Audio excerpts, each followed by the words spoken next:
Hey everybody, welcome back. It's your girl, Coach Gwen, your GPS getting you positioned for success in life through personal development, spiritual awareness, and some emotional healing. And in today's video, we're going to talk about how I discovered narcissism and family secrets. I want you to stay tuned. If you haven't seen episode 1, 2, and 3, you might want to go and watch that so that you can understand what is to come with this episode. Just to do a little bit of recapping, in episode 3, we had a lot of ducking and dodging stuff, a lot of ducking and dodging going on.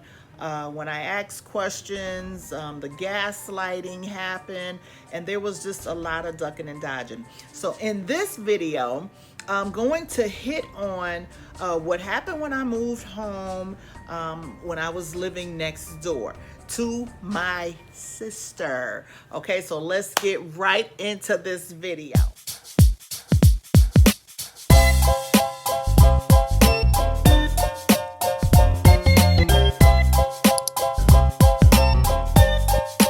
So I moved home and I'm living next door to my sister, right?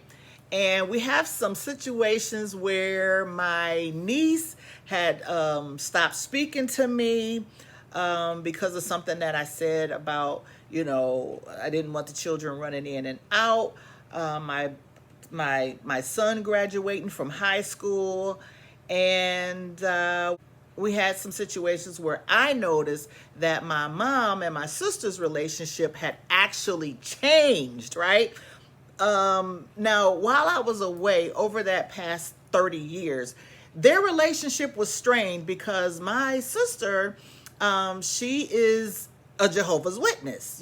She's in the Kingdom Hall, and the lady who recruited her into that was actually her mom, right? She called her mom. This is the replaced woman that was her mom. So this woman, she had her 8x10 on the mantle, right? She was the woman. She was the woman. She was the mother. Now, all of a sudden, I come home and my mom and her become best friends, like literally overnight. They become best friends. The whole time I was gone, family, I was hearing on the phone, oh, I haven't heard from your sister. I haven't heard from your sister. I haven't heard from your sister. So it was like, okay, you haven't heard from her, but I'm here. Like, let's talk, But it was all about her. I haven't heard from her, blah, blah, blah, blah, blah. So now all of a sudden, these two become best friends. Oh, my God. Everything changed. Everything changed. So while I'm next door, I'm looking out the window, and my sister would get in her daughter's vehicle, and they would, the one that stopped speaking to me, she would get in her vehicle. They would go to Circus. They would go take family pictures. And me and my daughter, we're looking out the window. My son's at basic training. And me and my daughter, we're looking out the window. And we're just like, hi, family? Like, what is going on? Yeah, we don't get the invite.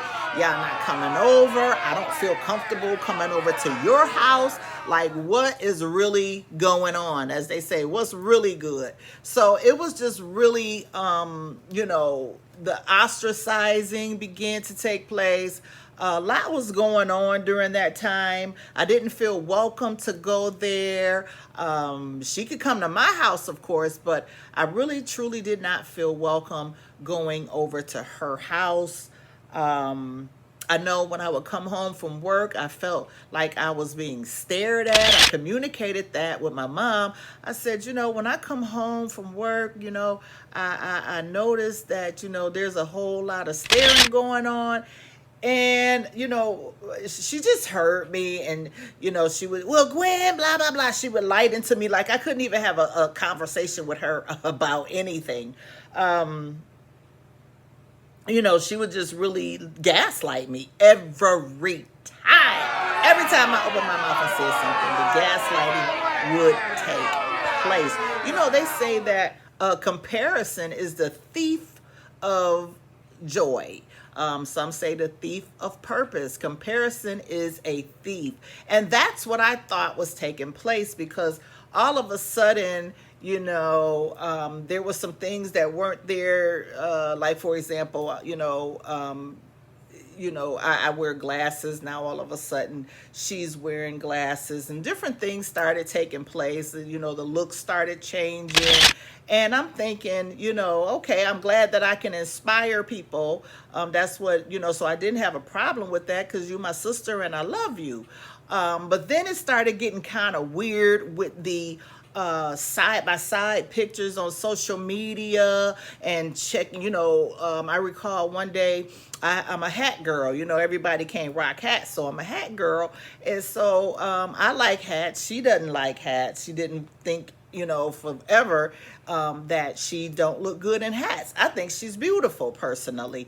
So she always felt like, oh, you got the face for it. I don't have the face for it. So I posted a picture with my hat on. Next thing I know, she posted a picture with the hat on, which was crazy, because I thought you don't wear hats and like hats. So the comparison started taking place, the glasses and the hats and, I mean, man, I could go on and on. So I'm like, okay. So the hat came after I posted a picture with a hat to see, I guess, who got the most likes, or, the side by side. And if anybody knows, Facebook will show you, they had those little quizzes going on. And I promise you, I had tapped on one of those little quizzes that says, who hates you, right? The quiz said, who hates you?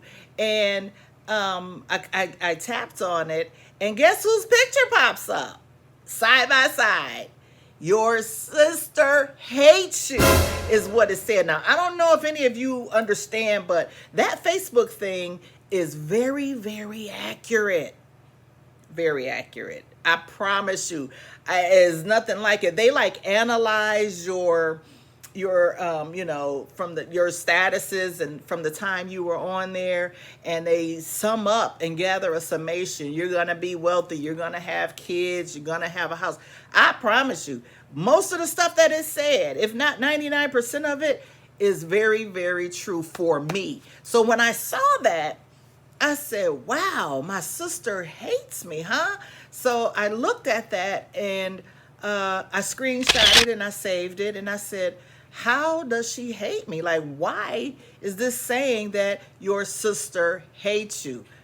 I didn't know, and I didn't understand it. It kind of spooked me out, because again, up to that point, most of the things that it said were very accurate, to include life coaching. You are a life coach. Like, and even though some of my statuses were pertaining to that, so it was kind of obvious, but certain things it said, I'm living in it. It was just very, very true. I remember I had took my son to work one day, and he said, out of the mouth of babes. So I took my son to work. He was working at the mall.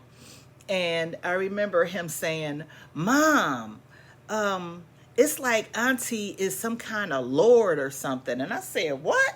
Boy, what you talking about? He said, she's like a lord. She's not a landlord, and she's not a drug lord, but she's some kind of lord or something.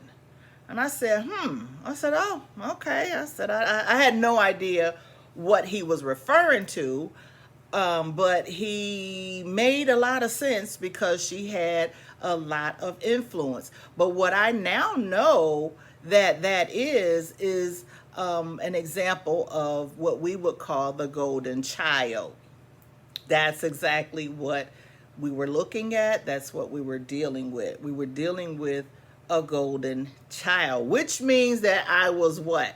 Why are we here? I was the scapegoat. I was the scapegoat. I am the scapegoat. I am the chosen one. And if you are watching this video, guess what? You are a chosen one. Congratulations, chosen one. My niece was in need of some furniture, and I'm hoping that we could become friends again, because I had this furniture in storage. And, I'm a giver. I'm a tither. If any of you know that people who are tithers, they are givers. They don't mind breaking you off a little something, something. So I had this set of beautiful furniture. And I said, okay, she has 3 children. She's in need of some furniture. Now, I gave her the whole set, the ottoman, the chair, and the couch. We're talking of some thousands of dollars worth of furniture here, because that's how I roll. And, I barely got a thank you. And yet still the relationship, there was no reconciliation. And it was just, a little sorry, thank you. The gratitude wasn't really there. So this had my mind really confused. Like, what is really going on? Like, I'm not understanding. I'm being shunned, ostracized. Nothing I say is working. I'm pleading my case. I'm crying out. My picture's not on the banister. My sister's coming out with t-shirts that say hi hater, bye hater. They're getting in the van, and in my niece's van, they're going to places. They're taking family pictures. We're next door. I was gung-ho about moving home, and it's just not working out like I thought it should work out. Like, it's like straight up abuse, emotional abuse. When I mention it to, my mom, she turned around and gaslight me. Well, Gwen, you blah, blah, blah. I get accused of, I can't even tell you what. It was just straight gaslighting. You know what gaslighting is. Gaslighting is the flip side, and then it points back to you when you're not even doing anything wrong. So I really can't even tell you what she was saying, because it made no sense. It made absolutely no sense. And so now I'm wondering, is there a brain in any head that understands what I'm going through? Because I don't understand what's happening here. And this is way before I even understood narcissism. What we're talking about is how I discovered what narcissism is. And these are the things that led me to do some research, because it was whack. It was weird. It was wrong. How am I supposed to deal with this thing, this dark cloud that's over my life, and I don't know what's going on? How am I supposed to get through this period of time?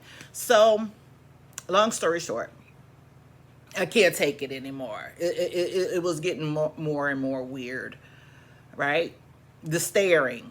So I finally said, my husband had moved back home by this time, and I told him, some of the things that were going on. So we decided to look for another place. So we moved.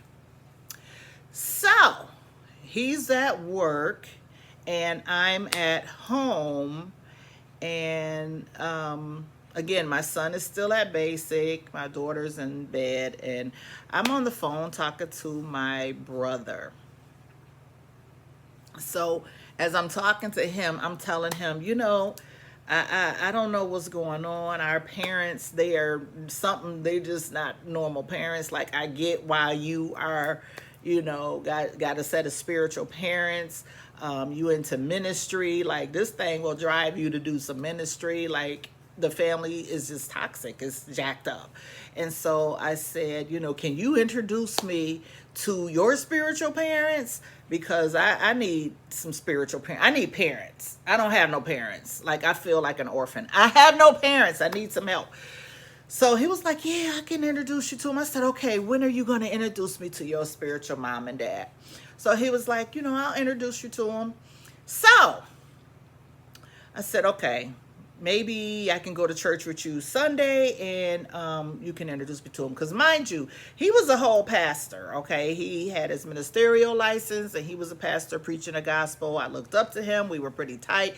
My kids visited him. His kids visited me. So, we had it going on. We were pretty close.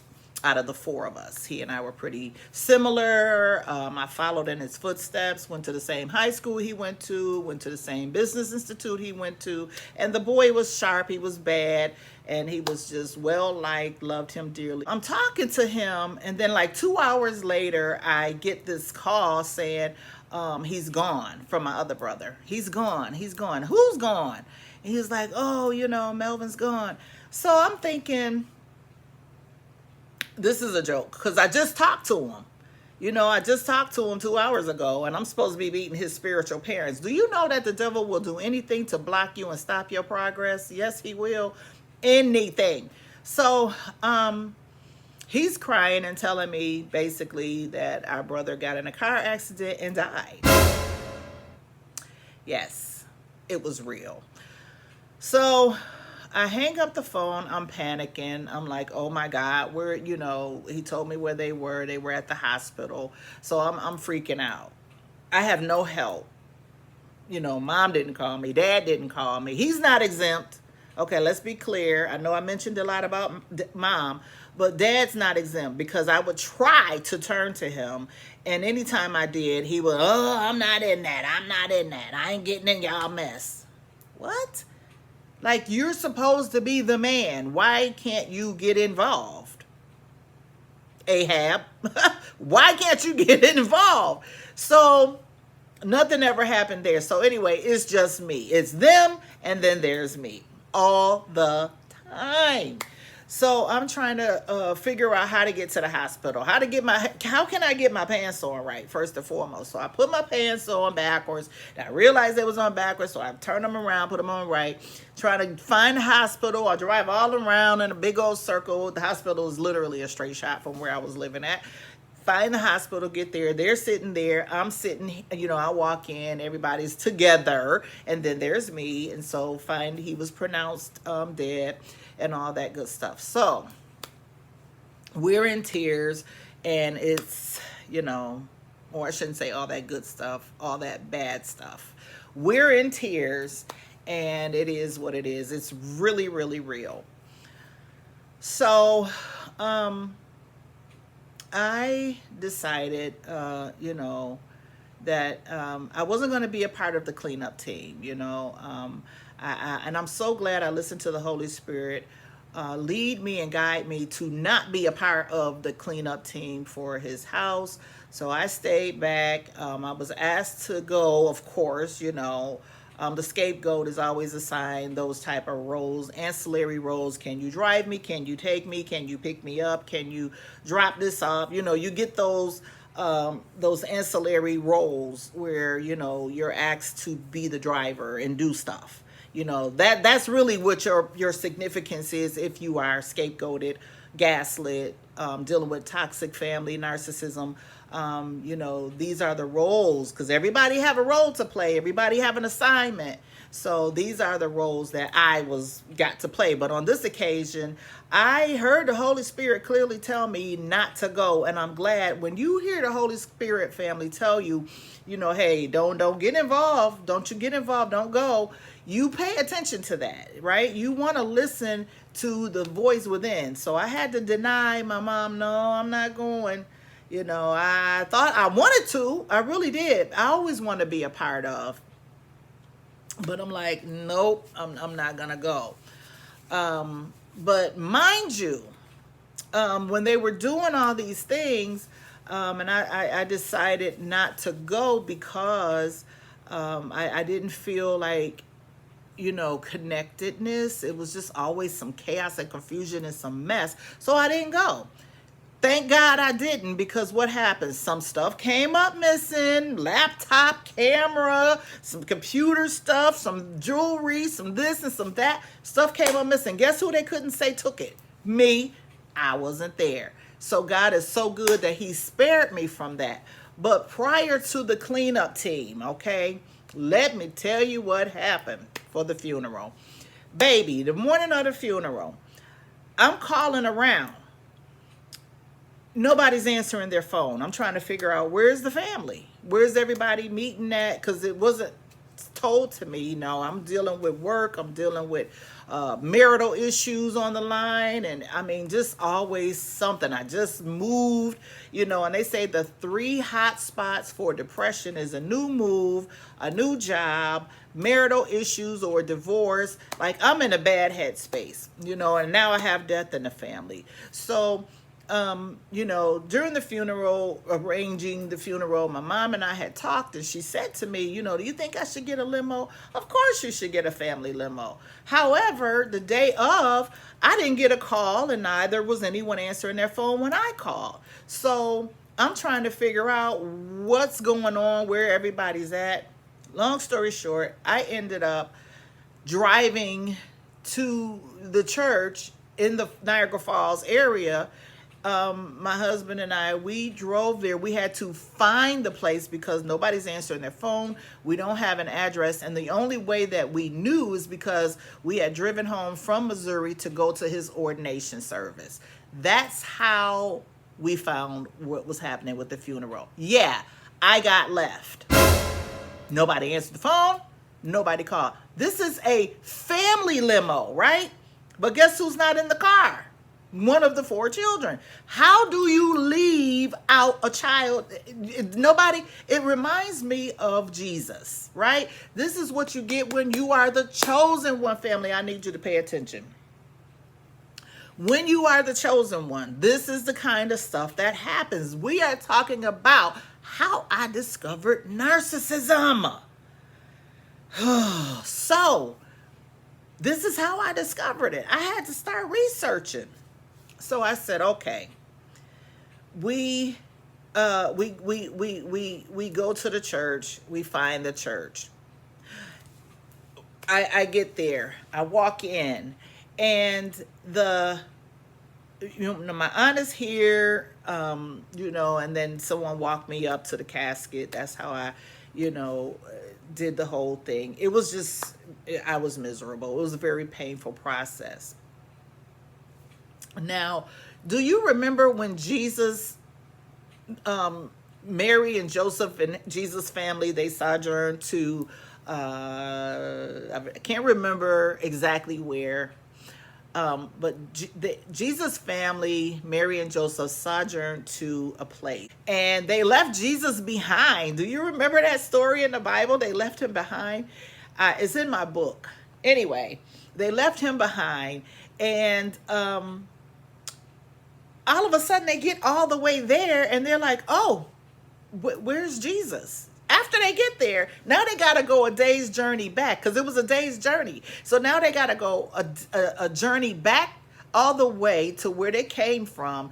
And then Jesus, they like looking for him, and I'm paraphrasing, right? Don't beat me up for this. I'm paraphrasing. They like, where you been? Like, where you at? And he's like, dude. He's so cool. Don't you love Jesus? I love him.